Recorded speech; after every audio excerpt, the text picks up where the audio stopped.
За да направите яйца в облак, първо запичате 100 грама бекон на ленти, докато стане хрупкав. Изваждате го от съда.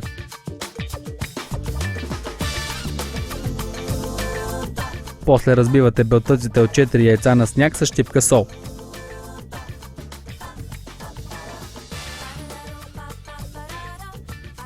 Разпределяте ги на 4 места в съда от печенето и в тях поставяте внимателно жълтъците. Печете за 10 минути в загрята на 180 градуса фурна.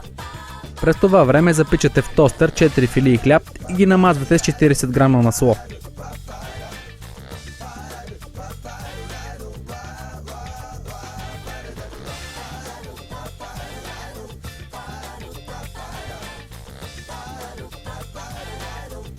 Поднасяте яйцата върху филийките заедно с бекона.